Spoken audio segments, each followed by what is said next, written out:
What's up? How's it going? This is Coach Cookie, your life and relationship coach. If this is your first time listening in, thank you so much for joining me today. If you like what you hear, please give the podcast a like, comment, and don't forget to share with family and friends. To all my regular listeners out there, welcome back, and I want you to know that you're greatly appreciated. Here at Rising Higher, I'm going to give you some snippets for success to not only help you to survive, but to help you thrive.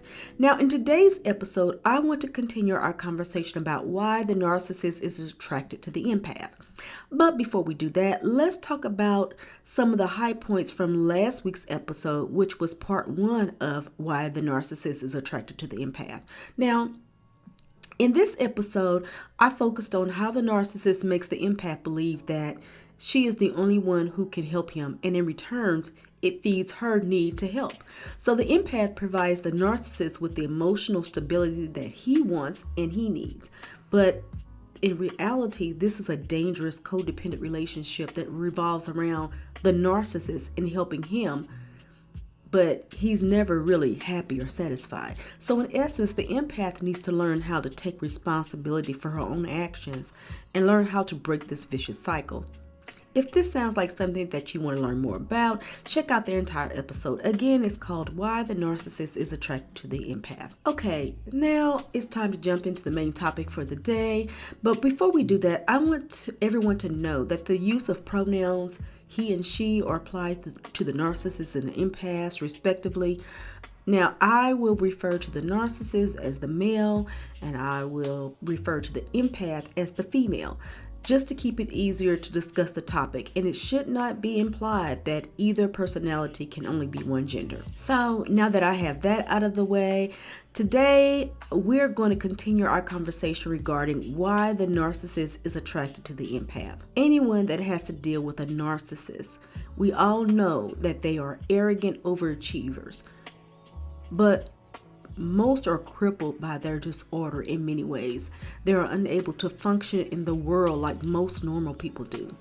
So most of the time, their way of coping and dealing with life is very superficial. Of course, we know we have the empath, and she comes along and she spots this immediately. She sees in the narcissist, and she sees it as an opportunity to take care of someone in need. So she gives him the emotional stability he wants and that he needs.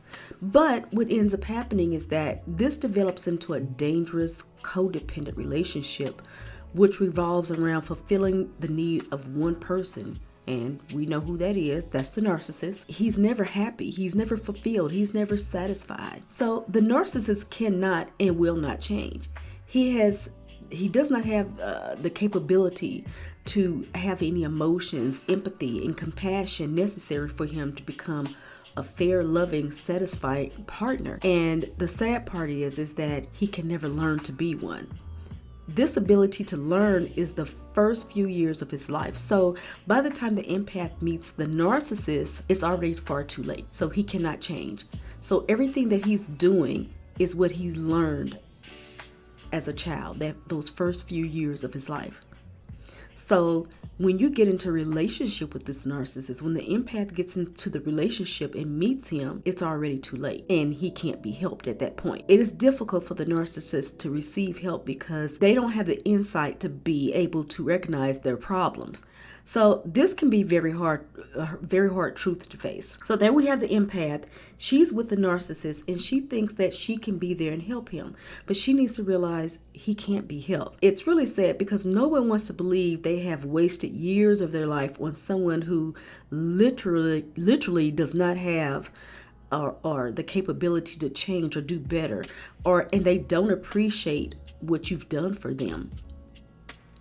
But so many times, this is the trap that the empath finds herself in over and over again because she listens to the narcissist's lies when he swears, oh no, that's not really what's going on. That's not the case. I can change. Look, to all my empaths out there, don't be fooled. It is the case and it will never change. And that is the reality of why you keep going through the same thing that you're going through over and over again, seeking the same type of people and being in these toxic relationships. So what happens is that the empath ignores the red flags and doesn't take into consideration how horrible the narcissist has treated her, because she makes excuses for him and thinks to herself, well, maybe no one loved him when he was a child, or maybe he was abused, or he's sick and the sickness is not his fault. Okay, so all of these ideals that the empath has when she's thinking to herself, they're true. And this is her frame of mind that keeps her in the career of taking care of a professional victim who would never change or get better. So as a result, the empath stays in the relationship far past the time when she knew the relationship was not healthy, she knew the relationship was dangerous, she knew it was abusive, and she knew it was unfair. And that's why they stay, because they think, well, maybe he'll change. Okay, listen to my empath. It's time for the empath to understand that you don't need to be punished forever because of someone else's mistakes. And it's up to you to recognize the situation and resolve it.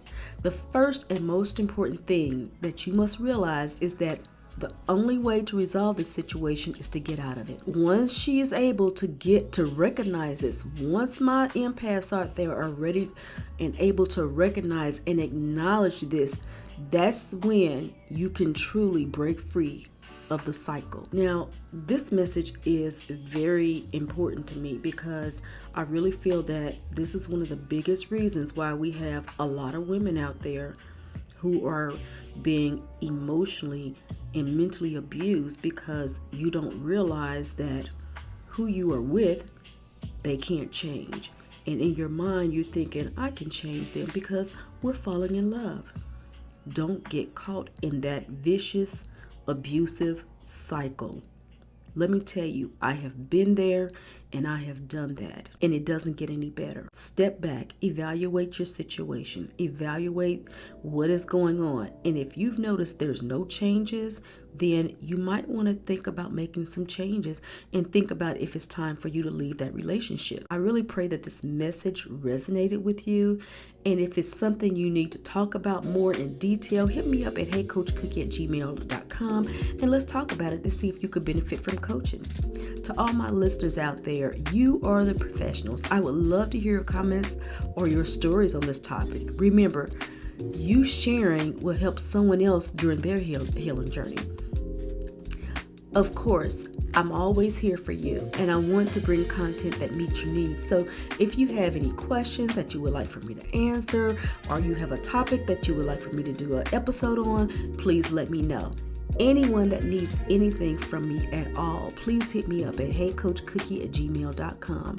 This is Coach Cookie, reminding you to love yourself first as we rise higher together. Be blessed, and I'll talk to you soon.